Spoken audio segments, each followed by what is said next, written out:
سورہ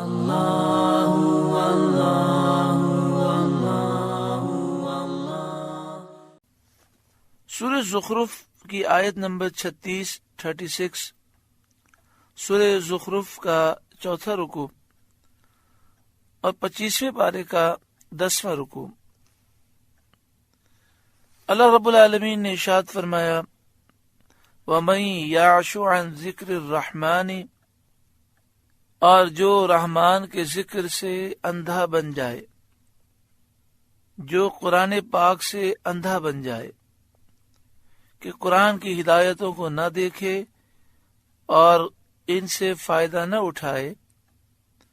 نقید لہ شیطانا، ہم اس پر ایک شیطان تعینات کریں گے، مقرر کریں گے، فہو لہ قرین، کہ وہ اس کا ساتھی رہے گا، وَإِنَّهُمْ لَيَصُدُّونَهُمْ عَنِ السَّبِيلِ، اور بے شک وہ شیاطین ان کو راہ سے روکتے ہیں، یعنی اندھے بننے والوں کو، کافروں کو جو قرآن کی ہدایت کی طرف دیکھتے ہی نہیں ہیں، ان کو شیاطین سیدھی راہ سے روکتے ہیں، اور وہ اندھا بننے والے باوجود گمراہ ہونے کے وَيَحْسَبُونَ أَنَّهُمْ مُهْتَدُونَ، اور وہ سمجھتے یہ ہیں کہ وہ راہ پر ہیں، وہ ہدایت یافتہ ہیں، حتیٰ یہاں تک کہ اذا جاءنا، جب کافر ہمارے پاس آئے گا، وہ کافر جو اندھا بنا ہوا ہے اور پھر اس کا خاتمہ کفر پر ہوگا، تو جب وہ قیامت کے میدان میں ہمارے پاس آئے گا، قال یا لیت بینی و بینک بعد المشرقین، اپنے شیطان سے کہے گا ہائے کسی طرح مجھ میں تجھ میں مشرق و مغرب کا فاصلہ ہوتا، فبئس القرین، تو کیا ہی برا ساتھی ہے، تو نے مجھے برباد کر دیا۔ تو میدان قیامت میں شیطان سے کافر اتنی نفرت کا اظہار کرے گا، لیکن دنیا میں وہ اس سے دوستی لگا کر بیٹھا ہے اور اسی کا کہنا مانتا ہے۔ وَلَن يَنفَعَكُمُ الْيَوْمَ،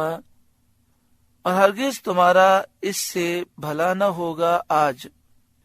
یعنی یہ حسرت، ندامت اور چیخ و پکار سے کافر کو کل بروز قیامت کوئی فائدہ حاصل نہ ہوگا۔ یہ بات قیامت کے میدان میں اس سے کہی جائے گی کہ آج تجھے کوئی فائدہ رونے دھونے کا، حسرت اور ندامت کرنے کا، شرمندگی کا کوئی فائدہ حاصل نہ ہوگا۔ اذ ظلمتم انکم فی العذاب مشترکون، جبکہ تم نے ظلم کیا کہ تم سب عذاب میں شریک ہو، یعنی جب یہ بات ظاہر اور ثابت ہو گئی کہ دنیا میں شرک کر کے تم نے ظلم کیا، تو اب تم سب یعنی تم اور تمہارے شیطان عذاب میں شریک ہو۔ افانت تسمع الصم، تو کیا تم بہروں کو سناؤ گے، یعنی وہ بہرے جو قبول کے انداز میں، قبول کرنے کی نیت سے سننے کے لیے تیار ہی نہیں۔ او تہدی العمیٰ، یا اندھوں کو راہ دکھاؤ گے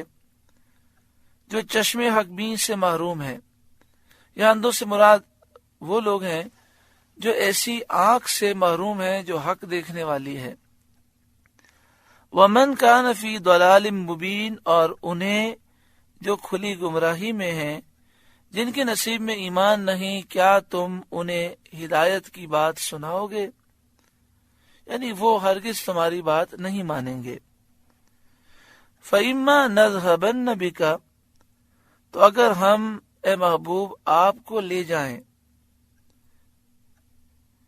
یعنی انہیں عذاب کرنے سے پہلے آپ کو وفات دے دیں، آپ کا وصال ہو جائے، فَإِنَّا مِنْهُمْ مُنْتَقِمُونَ، تو ان سے ہم ضرور بدلہ لیں گے۔ یہ کافر آپ کے وصال کے بعد بھی ہمارے عذاب سے بچ نہ سکیں گے، او نرینک الذی وعدناہم، یا آپ کو دکھا دیں جس کا انہیں ہم نے وعدہ دیا ہے، یعنی آپ کی حیات طیبہ ظاہری حیات میں ہی ان کافروں پر اپنا وہ عذاب ہم دکھا دیں جس کا انہیں ہم نے وعدہ دیا ہے، فَإِنَّا عَلَيْهِمْ مُقْتَدِرُونَ، تو ہم ان پر بڑی قدرت والے ہیں، فَاسْتَمْسِكْ بِالَّذِي أُوحِيَ إِلَيْكَ،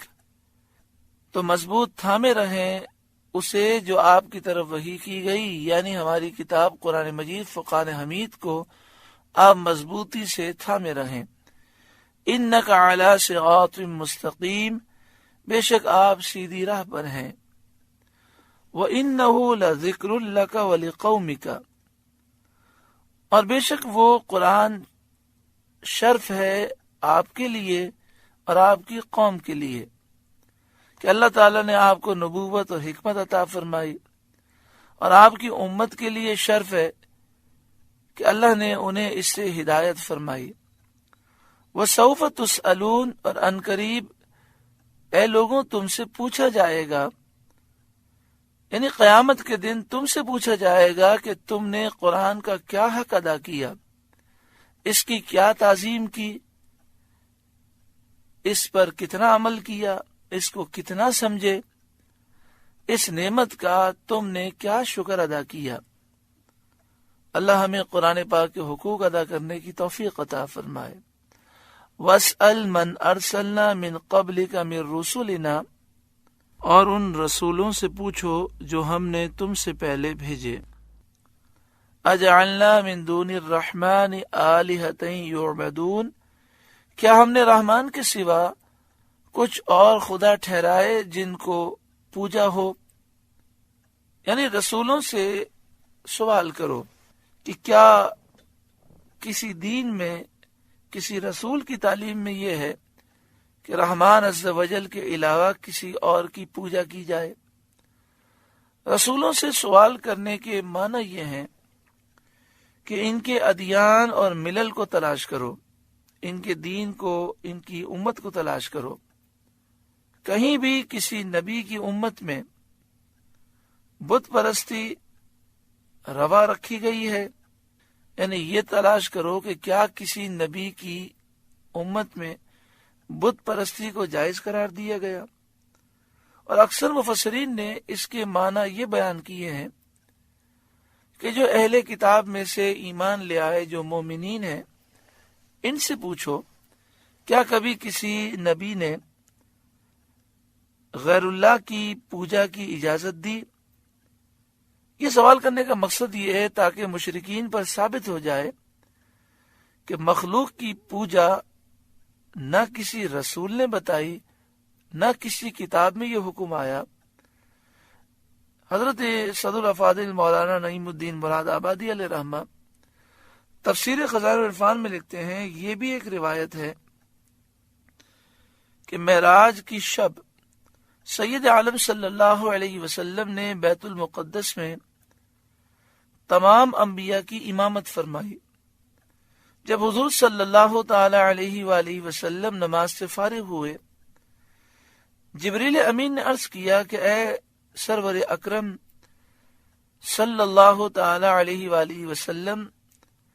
اپنے سے پہلے انبیاء سے دریافت فرما لیجئے، پوچھ لیجئے کہ کیا اللہ تعالیٰ نے اپنے سوا کسی اور کی عبادت کی اجازت دی؟ حضور صلی اللہ علیہ وآلہ وسلم نے فرمایا کہ اس سوال کی کچھ حاجت نہیں، یعنی اس میں کوئی شک ہی نہیں کہ تمام انبیاء توحید کی دعوت دیتے آئے، سب نے مخلوق پرستی کی ممانعت فرمائی، سب کی تعلیم یہی تھی کہ اللہ وحدہ لا شریک ہے، اس کے سوا کوئی خدا الہ معبود نہیں۔ سورہ زخرف کا 4واں رکوع مکمل ہوا۔